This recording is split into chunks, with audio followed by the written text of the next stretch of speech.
मित्र संप्राप्ति। इस तंत्र में मित्र की प्राप्ति से कितना सुख एवं आनंद प्राप्त होता है वह कपोतराज चित्रग्रीव की कथा के माध्यम से बताया गया है। विपत्ति में मित्र ही सहायता करता है, सर्वेषामेव मर्त्याना व्यसने समुपस्थिते। वाड्मात्रेणापि साहाय्य मित्रादन्यो न संदधे। मित्र संप्राप्ति श्लोक 12। ऐसा कहा गया है कि मित्र का घर में आना स्वर्ग से भी अधिक सुख को देता है।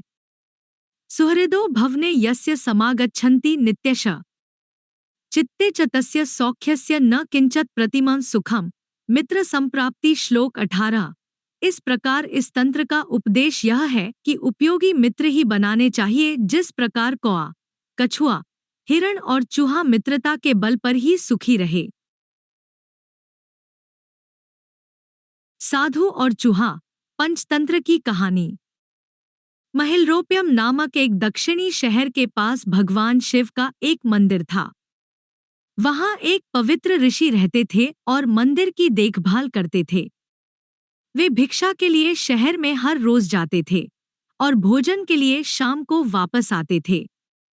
वे अपनी आवश्यकता से अधिक एकत्र कर लेते थे और बाकी का बर्तन में डालकर गरीब मजदूरों में बांट देते थे, जो बदले में मंदिर की सफाई करते थे और उसे सजावट का काम किया करते थे। उसी आश्रम में एक चूहा भी अपने बिल में रहता था और हर रोज कटोरे में से कुछ न कुछ भोजन चुरा लेता था। जब साधु को एहसास हुआ कि एक चूहा भोजन चोरी करता है तो उन्होंने इसे रोकने के लिए सभी तरह की कोशिशें की। उन्होंने कटोरे को काफी ऊंचाई पर रखा ताकि चूहा वहां तक पहुंच न सके, और यहाँ तक कि एक छड़ी के साथ चूहे को मार भगाने की भी कोशिश की, लेकिन चूहा किसी भी तरह कटोरे तक पहुंचने का रास्ता ढूंढ लेता और कुछ भोजन चुरा लेता था। एक दिन एक भिक्षुक मंदिर की यात्रा करने के लिए आए थे, लेकिन साधु का ध्यान तो चूहे को डंडे से मारने में था और वे भिक्षुक से मिल भी नहीं पाए। इसे अपना अपमान समझ भिक्षुक क्रोधित होकर बोले, आपके आश्रम में फिर कभी नहीं आऊंगा, क्योंकि लगता है मुझसे बात करने के अलावा आपको अन्य काम ज्यादा महत्वपूर्ण लग रहा है। साधु विनम्रतापूर्वक चूहे से जुड़ी अपनी परेशानियों के बारे में भिक्षुक को बताते हैं कि कैसे चूहा उनके पास से भोजन किसी न किसी तरह से चुरा ही लेता है। यह चूहा किसी भी बिल्ली या बंदर को हरा सकता है अगर बात मेरे कटोरे तक पहुंचने की हो तो। मैंने हर कोशिशें की हैं, लेकिन वो हर बार किसी न किसी तरीके से भोजन चुरा ही लेता है। भिक्षुक ने साधु की परेशानियों को समझा और सलाह दी, चूहे में इतनी शक्ति, आत्मविश्वास और चंचलता के पीछे अवश्य ही कुछ न कुछ कारण होगा। मुझे यकीन है कि इसने बहुत सारा भोजन जमा कर रखा होगा और यही कारण है कि चूहा अपने आप को बड़ा महसूस करता है और इसी से उसे ऊंचा कूदने की शक्ति मिलती है। चूहा जानता है कि उसके पास कुछ खोने के लिए नहीं है, इसलिए वो डरता नहीं है। इस प्रकार साधु और भिक्षुक निष्कर्ष निकालते हैं कि अगर वे चूहे के बिल तक पहुंचने में सफल होते हैं तो वे चूहे के भोजन के भंडार तक पहुंचने में सक्षम हो जाएंगे। उन्होंने फैसला किया कि अगली सुबह वो चूहे का पीछा करेंगे और उसके बिल तक पहुंच जाएंगे। अगली सुबह वो चूहे का पीछा करते हैं और उसके बिल के प्रवेश द्वार तक पहुंच जाते हैं। जब वो खुदाई शुरू करते हैं तो देखते हैं कि चूहे ने अनाज का एक विशाल भंडार बना रखा है। फौरन ही साधु ने सारा चुराया गया भोजन एकत्र करके मंदिर में लिवा ले जाते हैं। वापस आने पर अपना सारा अनाज गायब देख चूहा बहुत दुखी हुआ और उसे इस बात से गहरा झटका लगा और उसने सारा आत्मविश्वास खो दिया। अब चूहे के पास भोजन का भंडार नहीं था, फिर भी उसने फैसला किया कि वो फिर से रात को कटोरे से भोजन चुराएगा। लेकिन जब उसने कटोरे तक पहुंचने की कोशिश की, तब वह धड़ाम से नीच गिर गया और उसे यह एहसास हुआ कि अब न तो उसके पर शक्ति है और न ही आत्मविश्वास। उसी समय साधु ने भी छड़ी से उस पर हमला किया। किसी तरह चूहे ने अपनी जान बचाई और भागने में कामयाब रहा और फिर वापस मंदिर कभी नहीं आया।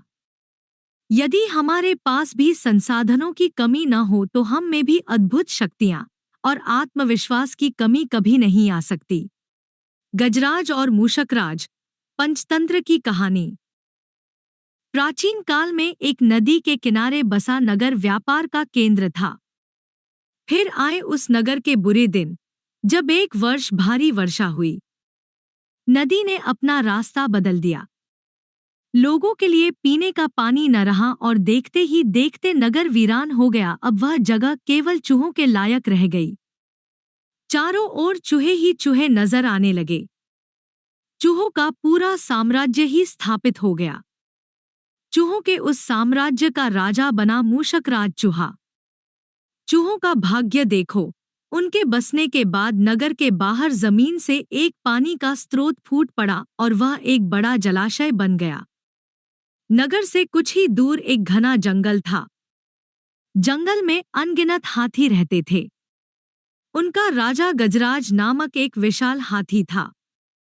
उस जंगल क्षेत्र में भयानक सूखा पड़ा। जीव जंतु पानी की तलाश में इधर उधर मारे मारे फिरने लगे। भारी भरकम शरीर वाले हाथियों की तो दुर्दशा हो गई। हाथियों के बच्चे प्यास से व्याकुल होकर चिल्लाने व दम तोड़ने लगे। गजराज खुद सूखे की समस्या से चिंतित था और हाथियों का कष्ट जानता था।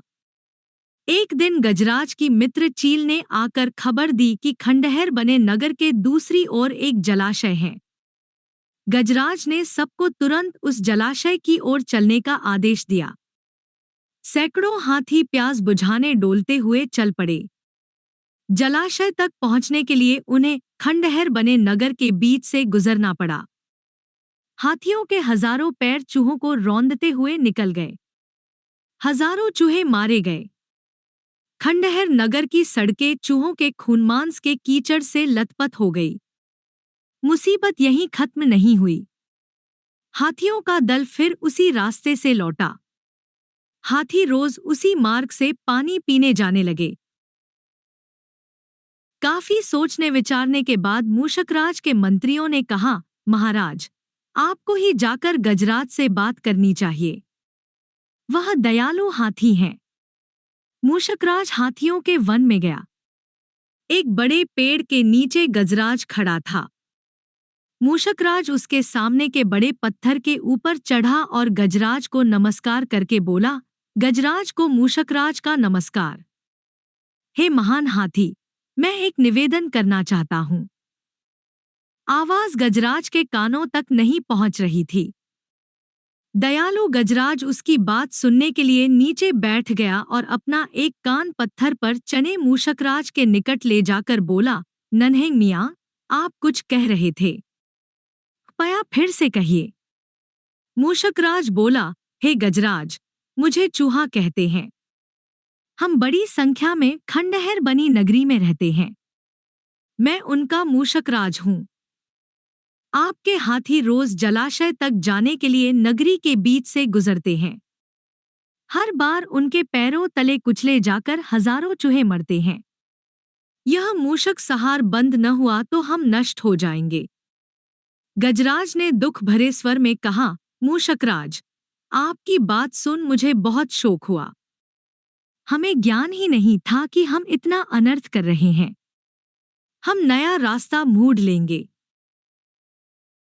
मूषकराज कृतज्ञता भरे स्वर में बोला, गजराज, आपने मुझ जैसे छोटे जीव की बात ध्यान से सुनी। आपका धन्यवाद। गजराज, कभी हमारी जरूरत पड़े तो याद जरूर कीजिएगा। गजराज ने सोचा कि यह नन्हा जीव हमारे किसी काम क्या आएगा, सो उसने केवल मुस्कुराकर मूषकराज को विदा किया। कुछ दिन बाद पड़ोसी देश के राजा ने सेना को मजबूत बनाने के लिए उसमें हाथी शामिल करने का निर्णय लिया। राजा के लोग हाथी पकड़ने आए। जंगल में आकर वे चुपचाप कई प्रकार के जाल बिछाकर चले जाते हैं। सैकड़ों हाथी पकड़ लिए गए। एक रात हाथियों के पकड़े जाने से चिंतित गजराज जंगल में घूम रहे थे कि उनका पैर सूखी पत्तियों के नीचे छल से दबाकर रखे रस्सी के फंदे में फंस जाता है। जैसे ही गजराज ने पैर आगे बढ़ाया, रस्सा कस गया। रस्से का दूसरा सिरा एक पेड़ के मोटे तने से मजबूती से बंधा था। गजराज चिंघाड़ने लगा। उसने अपने सेवकों को पुकारा, लेकिन कोई नहीं आया। कौन फंदे में फंसे हाथी के निकट आएगा? एक युवा जंगली भैंसा गजराज का बहुत आदर करता था। जब वह भैंसा छोटा था तो एक बार वह एक गड्ढे में जा गिरा था। उसकी चिल्लाहट सुनकर गजराज ने उसकी जान बचाई थी। चिंगाड़ सुनकर वह दौड़ा और फंदे में फंसे गजराज के पास पहुंचा। गजराज की हालत देख उसे बहुत धक्का लगा। वह चीखा, यह कैसा अन्याय है? गजराज, बताइए क्या करूं? मैं आपको छुड़ाने के लिए अपनी जान भी दे सकता हूं। गजराज बोले, बेटा, तुम बस दौड़कर खंडहर नगरी जाओ और चूहों के राजा मूषकराजा को सारा हाल बताना। उससे कहना कि मेरी सारी आस टूट चुकी है। भैंसा अपनी पूरी शक्ति से दौड़ा दौड़ा मूषकराज के पास गया और सारी बात बताई। मूषकराज तुरंत अपने 20-30 सैनिकों के साथ भैंसे की पीठ पर बैठा और वो शीघ्र ही गजराज के पास पहुंचे। चूहे भैंसे की पीठ पर से कूदकर फंदे की रस्सी कुतरने लगे। कुछ ही देर में फंदे की रस्सी कट गई व गजराज आजाद हो गए। ब्राह्मणी और तिल के बीज, पंचतंत्र की कहानी। एक बार की बात है, एक निर्धन ब्राह्मण परिवार रहता था। एक समय उनके यहाँ कुछ अतिथि आए। घर में खाने पीने का सारा सामान खत्म हो चुका था। इसी बात को लेकर ब्राह्मण और ब्राह्मण पत्नी में यह बातचीत हो रही थी। ब्राह्मण, कल सुबह कर्क संक्रांति है, भिक्षा के लिए मैं दूसरे गांव जाऊंगा। वहां एक ब्राह्मण सूर्यदेव की तृप्ति के लिए कुछ दान करना चाहता है। पत्नी, तुझे तो भोजन योग्य अन्न कमाना भी नहीं आता। तेरी पत्नी होकर मैंने कभी सुख नहीं भोगा, मिष्टान्न नहीं खाए, वस्त्र और आभूषणों को तो बात ही क्या कहनी। ब्राह्मण, देवी, तुम्हें ऐसा नहीं कहना चाहिए। अपनी इच्छा के अनुरूप धन किसी को नहीं मिलता।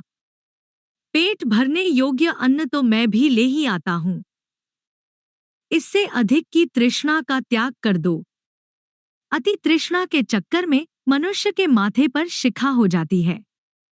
ब्राह्मणी ने पूछा, यह कैसे? तब ब्राह्मण ने सूअर शिकारी और गीदड़ की यह कथा सुनाई। एक दिन एक शिकारी शिकार की खोज में जंगल की ओर गया। जाते जाते उसे वन में काले अंजन के पहाड़ जैसा काला बड़ा सूअर दिखाई दिया। उसे देखकर उसने अपने धनुष की प्रत्यंचा को कानों तक खींचकर निशाना मारा। निशाना ठीक स्थान पर लगा। सूअर घायल होकर शिकारी की ओर दौड़ा। शिकारी भी तीखे दांतों वाले सूअर के हमले से गिरकर घायल हो गया। उसका पेट फट गया। शिकारी और शिकार दोनों का अंत हो गया। इस बीच एक भटकता और भूख से तड़पता गीदड़ वहां आ निकला। वहां सूअर और शिकारी दोनों को मरा देखकर वह सोचने लगा, आज दैववश बड़ा अच्छा भोजन मिला है। कई बार बिना विशेष उद्यम के ही अच्छा भोजन मिल जाता है। इसे पूर्वजन्मों का फल ही कहना चाहिए। यह सोचकर वह मृत लाशों के पास जाकर पहले छोटी चीजें खाने लगा। उसे याद आ गया कि अपने धन का उपयोग मनुष्य को धीरे धीरे ही करना चाहिए। इसका प्रयोग रसायन के प्रयोग की तरह करना उचित है। इस तरह अल्प से अल्प धन भी बहुत काल तक काम देता है। अतः इनका भोग मैं इस रीति से करूंगा कि बहुत दिन तक इनके उपभोग से ही मेरी प्राणयात्रा चलती रहे। यह सोचकर उसने निश्चय किया कि वह पहले धनुष की डोरी को खाएगा। उस समय धनुष की प्रत्यंचा चढ़ी हुई थी। उसकी डोरी कमान के दोनों सिरों पर कसकर बंधी हुई थी। गीदड़ ने डोरी को मुख में लेकर चबाया। चबाते ही वह डोरी बहुत वेग से टूट गई और धनुष के कोने का एक सिरा उसके माथे को भेद कर ऊपर निकला आया, मानो माथे पर शिखा निकल आई हो। इस प्रकार घायल होकर वह गीदड़ भी वहीं मर गया। ब्राह्मण ने कहा, इसीलिए मैं कहता हूं कि अतिशय लोभ से माथे पर शिखा हो जाती है। ब्राह्मणी ने ब्राह्मण की यह कहानी सुनने के बाद कहा, यदि यही बात है तो मेरे घर में थोड़े से तिल पड़े हैं, उनका शोधन करके कूट छांट कर अतिथि को खिला देती हूँ। ब्राह्मण उसकी बात से संतुष्ट होकर भिक्षा के लिए दूसरे गांव की ओर चल दिया। ब्राह्मणी ने भी अपने वचनानुसार घर में पड़े तिलों को छांटना शुरू कर दिया। छांट छोड़कर जब उसने तिलों को सुखाने के लिए धूप में फैलाया तो एक कुत्ते ने उन तिलों को मूत्रविष्ठा से खराब कर दिया। ब्राह्मणी बड़ी चिंता में पड़ गई। यही तिल थे जिन्हें पकाकर उसने अतिथि को भोजन देना था। बहुत विचार के बाद उसने सोचा कि अगर वह इन शोधित तिलों के बदले अशोधित तिल मांगेगी तो कोई भी दे देगा। इनके उच्छिष्ट होने का किसी को पता ही नहीं लगेगा। यह सोचकर वह उन तिलों को छाछ में रखकर घर घर घूमने लगी और कहने लगी, कोई इन छंटे हुए तिलों के स्थान पर बिना छंटे तिल दे दे। अचानक यह हुआ कि ब्राह्मणी तिलों को बेचने एक घर में पहुंच गई और कहने लगी कि बिना छंटे हुए तिलों के स्थान पर छंटे हुए तिलों को ले लो। उस घर की गृहपत्नी जब यह सौदा करने जा रही थी तब उसके लड़के ने, जो अर्थशास्त्र पढ़ा हुआ था, कहा, माता, इन तिलों को मत लो। कौन पागल होगा जो बिना छंटे तिलों को लेकर छंटे हुए तिल देगा? यह बात निष्कारण नहीं हो सकती। अवश्यमेव इन छंटे तिलों में कोई दोष होगा। पुत्र के कहने से माता ने यह सौदा नहीं किया। सीख, बिन कारण कार्य नहीं। व्यापारी के पुत्र की कहानी, पंचतंत्र की कहानी। किसी नगर में सागर दत्त नाम का एक व्यापारी रहता था। उसके लड़के ने एक बार 100 रुपए में बिकने वाली एक पुस्तक खरीदी। उस पुस्तक में केवल एक श्लोक लिखा था, जो वस्तु जिसको मिलने वाली होती है वह उसे अवश्य मिलती है। उस वस्तु की प्राप्ति को विधाता भी नहीं रोक सकता। अतएव मैं किसी वस्तु के विनष्ट हो जाने पर न दुखी होता हूँ और न किसी वस्तु के अनायास मिल जाने पर आश्चर्य ही करता हूँ। क्योंकि जो वस्तु दूसरों को मिलने वाली होगी वह हमें नहीं मिल सकती और जो हमें मिलने वाली है वह दूसरों को नहीं मिल सकती। उस पुस्तक को देखकर सागर दत्त ने अपने पुत्र से पूछा, तुमने इस पुस्तक को कितने में खरीदा है? पुत्र ने उत्तर दिया, 100 रुपए में। अपने पुत्र से पुस्तक का मूल्य जानकर सागर दत्त कुपित हो गया। वह क्रोध से बोला, अरे मूर्ख, जब तुम लिखे हुए एक श्लोक को 100 रुपए में खरीदते हो तो तुम अपनी बुद्धि से क्या धन कमाओगे? तुम जैसे मूर्ख को मैं अब अपने घर में नहीं रखूंगा। सागर दत्त का पुत्र अपमानित होकर घर से निकल पड़ा। वह एक नगर में पहुंचा। लोग जब उसका नाम पूछते तो वह अपना नाम प्राप्तव्य अर्थ ही बतलाता। इस प्रकार वह प्राप्तव्य अर्थ के नाम से पहचाना जाने लगा। कुछ दिनों बाद नगर में एक उत्सव मनाया गया। नगर की राजकुमारी चंद्रावती अपनी सहेली के साथ उत्सव की शोभा देखने निकली। इस प्रकार जब वह नगर का भ्रमण कर रही थी तो किसी देश का राजकुमार उसकी दृष्टि में आ गया। वह उस पर मुग्ध हो गई और अपनी सहेली से बोली, सखी, जिस प्रकार भी हो सके इस राजकुमार से मेरा समागम कराने का प्रयास करो। राजकुमारी की सहेली तत्काल उस राजकुमार के पास पहुंची और उससे बोली, मुझे राजकुमारी चंद्रावती ने आपके पास भेजा है। उनका कहना है कि आपको देखकर उनकी दशा बहुत शोचनीय हो गई है। आप तुरंत उनके पास न गए तो मरने के अतिरिक्त उनके लिए अन्य कोई मार्ग नहीं रह जाएगा। इस पर उस राजपुत्र ने कहा, यदि ऐसा है तो बताओ कि मैं उनके पास किस समय और किस प्रकार पहुंच सकता हूँ?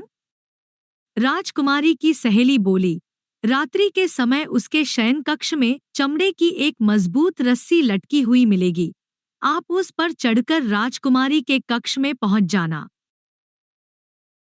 इतना बताकर राजकुमारी की सहेली तो वापस लौट गई और राजकुमार रात्रि के आगमन की प्रतीक्षा करने लगा।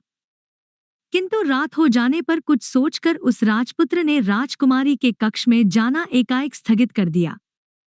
संयोग की बात है कि व्यापारी पुत्र प्रातव्य अर्थ उधर से ही निकल रहा था। उसने रस्सी लटकी देखी तो वह उस पर चढ़कर राजकुमारी के कक्ष में पहुंच गया। राजपुत्री ने भी उसको राजकुमार समझ उसका खूब स्वागत सत्कार किया, उसको स्वादिष्ट भोजन खिलाया और अपनी शैया पर उसे लिटाकर स्वयं भी लेट गई। व्यापारी पुत्र के स्पर्श से रोमांचित होकर उस राजकुमारी ने कहा, मैं आपके दर्शन मात्र से ही अनुरक्त हो आपको अपना हृदय दे बैठी हूँ। अब आपको छोड़कर किसी और को पति रूप में वरण नहीं करूंगी। व्यापारी पुत्र कुछ नहीं बोला, वह शांत पड़ा रहा। इस पर राजकुमारी ने कहा, आप मुझसे बोल क्यों नहीं रहे हैं, क्या बात है? तब व्यापारी पुत्र बोला, मनुष्य प्राप्तक वस्तु को प्राप्त कर ही लेता है। यह सुनकर राजपुत्री को संदेह हो गया। उसने तत्काल उसे अपने शयन कक्ष से बाहर भगा दिया। व्यापारी पुत्र वहां से निकलकर एक जीर्ण शीर्ण मंदिर में विश्राम करने चला गया। संयोग की बात है कि नगररक्षक अपनी प्रेमिका से मिलने उसी मंदिर में आया हुआ था। उसे देखकर उसने पूछा, आप कौन हैं? व्यापारी पुत्र बोला, मनुष्य अपने प्राप्तव्य अर्थ को ही प्राप्त करता है। नगररक्षक बोला, यह तो निर्जन स्थान है, आप मेरे स्थान पर जाकर सो जाइए। व्यापारी पुत्र ने उसकी बात को स्वीकार तो कर लिया, किंतु अर्धनिद्रित होने के कारण भूल से वह उस स्थान पर न जाकर किसी अन्य स्थान पर जा पहुंचा। उस नगररक्षक की कन्या विन्यवती भी किसी पुरुष के प्रेम में फंसी हुई थी। उसने उस स्थान पर आने का अपने प्रेमी को संकेत दिया हुआ था, जहां की प्रातव्य अर्थ पहुंच गया था। विन्यवती वहां सोई हुई थी। उसको आते देखकर विन्यवती ने यही समझा कि उसका प्रेमी आ गया है। वह प्रसन्न होकर उसका स्वागत सत्कार करने लगी। जब वह व्यापारी पुत्र के साथ अपनी शैया पर सोई तो उसने पूछा, क्या बात है, आप अब भी मुझसे निश्चिंत होकर बातचीत नहीं कर रहे हैं? व्यापारी पुत्र ने वही वाक्य दोहरा दिया, मनुष्य अपने प्राप्तव्य अर्थ को ही प्राप्त करता है। विन्यवती समझ गई कि बिना विचारे करने का उसको यह फल मिल रहा है। उसने तुरंत उस व्यापारी पुत्र को घर से बाहर जाने का रास्ता दिखा दिया। व्यापारी पुत्र एक बार फिर सड़क पर आ गया। तभी उसे सामने से आती एक बारात दिखाई दी। वरकीर्ति नामक वर बड़ी धूमधाम से अपनी बारात लेकर जा रहा था। वह भी उस बारात में शामिल होकर उनके साथ साथ चलने लगा। बारात अपने स्थान पर पहुंची, उसका खूब स्वागत सत्कार हुआ। विवाह का मुहूर्त होने पर सेठ की कन्या सज धजकर विवाह मंडप के समीप आई। उसी क्षण एक मदमस्त हाथी अपने महावत को मारकर भागता हुआ उधर आ पहुंचा। उसे देखकर भय के कारण सभी बाराती वर को लेकर वहां से भाग गए। कन्या पक्ष के लोग भी घबराकर घरों में घुस गए। कन्या उस स्थान पर अकेली रह गई। कन्या को भयभीत देखकर प्राप्तव्य अर्थ ने उसे सांत्वना दी, डरो मत, मैं तुम्हारी रक्षा करूंगा।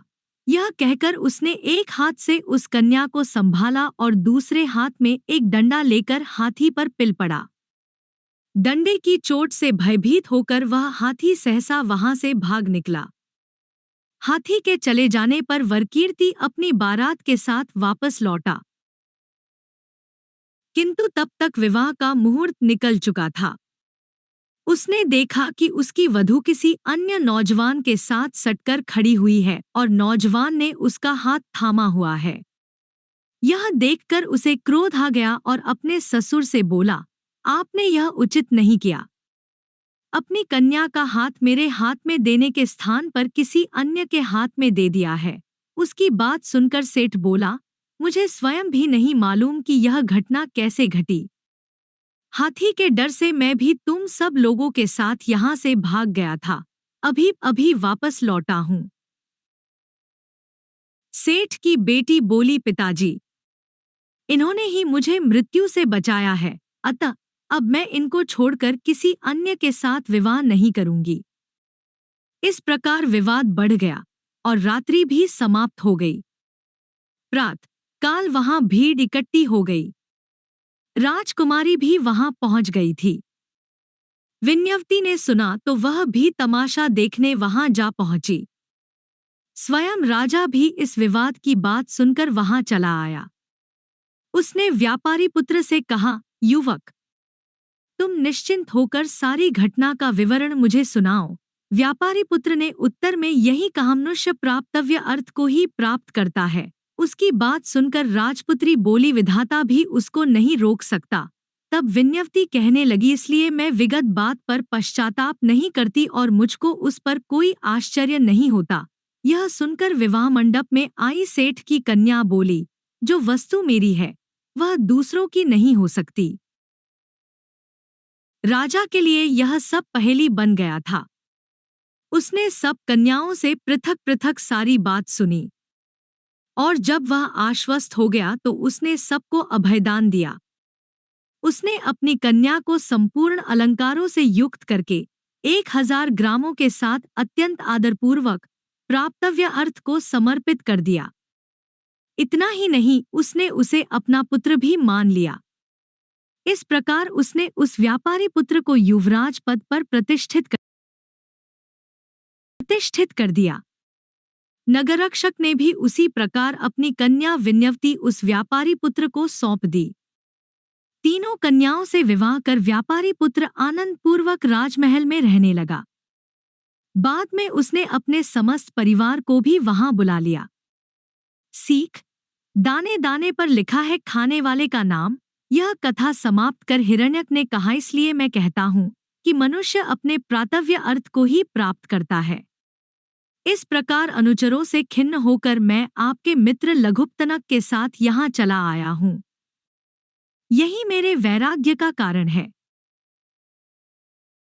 हिरण्यक की बात सुनकर मंथरक कछुए ने कहा, मित्र हिरण्यक, तुम नष्ट धन की चिंता मत करो। जवानी और धन का उपयोग तो क्षणिक ही होता, पहले तो धन के अर्जन में ही कष्ट होता है और बाद में उसके संरक्षण में भी कष्ट होता है। जितने कष्टों से मनुष्य धन का संचय करता है, उसके शतांश कष्टों से भी यदि वह धर्म का संचय करे तो उसे मोक्ष मिल जाता है।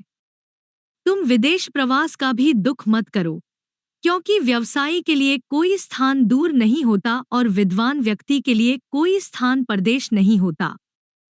साथ ही किसी प्रियवादी व्यक्ति के लिए कोई व्यक्ति पराया नहीं होता। तुम निर्भय होकर यहाँ रहो। हम तीनों अच्छे मित्रों की भांति मिलकर जीवन निर्वाह करेंगे। रही धन जाने की बात, तो धन कमाना तो भाग्य पर निर्भर करता है। भाग्य में न हो तो संचित धन भी नष्ट हो जाता है। अभागा आदमी तो धन को संचित करके भी उसका उपभोग उसी तरह नहीं कर पाता जिस तरह सोमिलक नहीं कर पाया था। हिरण्यक ने पूछा, यह सोमिलक कौन था? तब मंथरक कछुए ने उसे यह कथा सुनाई। अभागा बुनकर, पंचतंत्र की कहानी। एक नगर में सोमिलक नाम का जुलाहा रहता था। विविध प्रकार के रंगीन और सुंदर वस्त्र बनाने के बाद भी उसे भोजन वस्त्र मात्र से अधिक धन कभी प्राप्त नहीं होता था। अन्य जुलाहे मोटा सादा कपड़ा बुनते हुए धनी हो गए थे।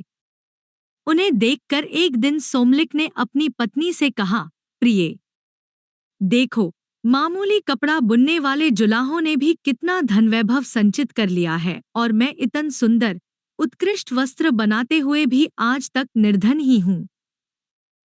प्रतीत होता है यह स्थान मेरे लिए भाग्यशाली नहीं है, अतः विदेश जाकर धनोपार्जन करूंगा। सोमिलक पत्नी ने कहा, प्रियतम, विदेश में धनोपार्जन की कल्पना मिथ्या स्वप्न से अधिक नहीं। धन की प्राप्ति होनी हो तो स्वदेश में ही हो जाती है, न होनी हो तो हथेली में आया धन भी नष्ट हो जाता है। अतः यहीं रहकर व्यवसाय करते रहो, भाग्य में लिखा होगा तो यही धन की वर्षा हो जाएगी। सोमिलक, भाग्य की बातें तो कायर लोग करते हैं। लक्ष्मी उद्योगी और पुरुषार्थी शेरन को ही प्राप्त होती है। शेर को भी अपने भोजन के लिए उद्यम करना पड़ता है। मैं भी उद्यम करूंगा, विदेश जाकर धन संचय का यत्न करूंगा। यह कहकर सोमिलक वर्धमानपुर चला गया। वहां 3 वर्षों में अपने कौशल से 300 सोने की मुहरें लेकर वह घर की ओर चल दिया। रास्ता लंबा था। आधे रास्ते में ही दिन ढल गया, शाम हो गई। आसपास कोई घर नहीं था। एक मोटे वृक्ष की शाखा के ऊपर चढ़कर रात बिताई। सोते सोते स्वप्न आया कि 2 भयंकर आकृति के पुरुष आपस में बात कर रहे हैं। एक ने कहा, हे पौरुष, तुझे क्या मालूम नहीं है कि सोमिलक के पास भोजन वस्त्र से अधिक धन नहीं रह सकता, तब तूने इसे 300 मुहरें क्यों दी? दूसरा बोला, हे भाग्य, मैं तो प्रत्येक पुरुषार्थी को एक बार उसका फल दूंगा ही। उसे उसके पास रहने देना या नहीं रहने देना तेरे अधीन है। स्वप्न के बाद सोमिलक की नींद खुली तो देखा कि मोहरों का पात्र खाली था। इतने कष्टों से संचित धन के इस तरह लुप्त हो जाने से सोमिलक बड़ा दुखी हुआ और सोचने लगा, अपनी पत्नी को कौन सा मुख दिखाऊंगा, मित्र क्या कहेंगे। यह सोचकर वह फिर वर्धमानपुर को ही वापस आ गया। वहां दिनरात घोर परिश्रम करके उसने वर्ष भर में ही 500 मुहरें जमा कर ली। उन्हें लेकर वह घर की ओर जा रहा था कि फिर आधे रास्ते में रात पड़ गई। इस बार वह सोने के लिए ठहरा नहीं, चलता ही गया। किंतु चलते चलते ही उसने फिर उन दोनों पौरुष और भाग्य को पहले की तरह बातचीत करते सुना। भाग्य ने फिर वही बात कही कि, हे पौरुष, क्या तुझे मालूम नहीं कि सोमिलक के पास भोजन वस्त्र से अधिक धन नहीं रह सकता? तब उसे तूने 500 मुहरें क्यों दी? पौरुष ने वही उत्तर दिया, हे भाग्य, मैं तो प्रत्येक व्यवसायी को एक बार उसका फल दूंगा ही। इससे आगे तेरे अधीन है कि उसके पास रहने दे या छीन ले। इस बातचीत के बाद सोमिलक ने जब अपनी मुहरों वाली गठरी देखी तो वह मुहरों से खाली थी। इस तरह 2 बार खाली हाथ होकर सोमिलक का मन बहुत दुखी हुआ। उसने सोचा, इस धनहीन जीवन से तो मृत्यु ही अच्छी है। आज इस वृक्ष की टहनी से रस्सी बांधकर उस पर लटक जाता हूँ और यही प्राण दे देता हूँ। गले में फंदा लगा। उसे टहनी से बांधकर जब वह लटकने ही वाला था कि उसे आकाशवाणी हुई, सोमिलक, ऐसा दुस्साहस मत कर। मैंने ही तेरा धन चुराया है। तेरे भाग्य में भोजन वस्त्र मात्र से अधिक धन का उपभोग नहीं लिखा। व्यर्थ के धन संचय में अपनी शक्तियां नष्ट मत कर। घर जाकर सुख से रह। तेरे साहस से तो मैं प्रसन्न हूं। तू चाहे तो एक वरदान मांग ले, मैं तेरी इच्छा पूरी करूंगा। सोमिलक ने कहा, मुझे वरदान में प्रचुर धन दे दो। अदृष्ट देवता ने उत्तर दिया, धन का क्या उपयोग? तेरे भाग्य में उसका उपभोग नहीं है। भोगरहित धन को लेकर क्या करेगा? सोमिलक तो धन का भूखा था, बोला, भोग हो या न हो, मुझे धन ही चाहिए। बिना उपयोग या उपभोग के भी धन की बड़ी महिमा है। संसार में वही पूज्य माना जाता है जिसके पास धन का संचय हो। कृपण और अकुलीन भी समाज में आदर पाते हैं। सोमिलक की बात सुनने के बाद देवता ने कहा, यदि यही बात है, धन की इच्छा इतनी ही प्रबल है तो तू फिर वर्धमानपुर चला जा। वहां 2 बनियों के पुत्र हैं, एक गुप्त धन, दूसरा उपभुक्त धन। इन दोनों प्रकार के धनों का स्वरूप जानकर तू किसी एक का वरदान मांगना। यदि तू उपभोग की योग्यता के बिना धन चाहेगा तो तुझे गुप्त धन दे दूंगा, और यदि खर्च के लिए धन चाहेगा तो उपभुक्त धन दे दूंगा। यह कहकर वह देवता लुप्त हो गया। सोमिलक उसके आदेशानुसार फिर वर्धमानपुर पहुंचा। शाम हो गई थी। पूछता पूछता वह गुप्तधन के घर पर चला गया। घर पर उसका किसी ने सत्कार नहीं किया। इसके विपरीत उसे भला बुरा कहकर गुप्तधन और उसकी पत्नी ने घर से बाहर धकेलना चाहा, किंतु सोमिलक भी अपने संकल्पा का पक्का था। सबके विरुद्ध होते हुए भी वह घर में घुसकर जा बैठा। भोजन के समय उसे गुप्तधन ने रूखी सूखी रोटी दे दी। उसे खाकर वह वहीं सो गया। स्वप्न में उसने फिर वही दोनों देव देखे। वे बातें कर रहे थे। एक कह रहा था, हे पौरुष, तूने गुप्तधन को भोग्य से इतना अधिक धन क्यों दे दिया कि उसने सोमिलक को भी रोटी दे दी। पौरुष ने उत्तर दिया, मेरा इसमें दोष नहीं। मुझे पुरुष के हाथों धर्म पालन करवाना ही है, उसका फल देना तेरे अधीन है। दूसरे दिन गुप्तधन पेचिश से बीमार हो गया और उसे उपवास करना पड़ा। इस तरह उसकी क्षतिपूर्ति हो गई। सोमिलक अगले दिन सुबह उपभुक्त धन के घर गया। वहां उसने भोजनादि द्वारा उसका सत्कार किया। सोने के लिए सुंदर शय्या भी दी। सोते सोते उसने फिर सुना, वही दोनों देव बातें कर रहे थे। एक कह रहा था, हे पौरुष, इसने सोमिलक का सत्कार करते हुए बहुत धन व्यय कर दिया है। अब इसकी क्षतिपूर्ति कैसे होगी। दूसरे ने कहा, हे भाग्य, सत्कार के लिए धन व्यय करवाना मेरा धर्म था, इसका फल देना तेरे अधीन है। सुबह होने पर सोमिलक ने देखा कि राजदरबार से एक राजपुरुष राजप्रसाद के रूप में धन की भेंट लाकर उपभुक्त धन को दे रहा था। यह देखकर सोमिलक ने विचार किया कि यह संचरित उपभुक्त धन ही गुप्तधन से श्रेष्ठ है। जिस धन का दान कर दिया जाए या सत्कार्यों में व्यय कर दिया जाए, वह धन संचित धन की अपेक्षा बहुत अच्छा होता है।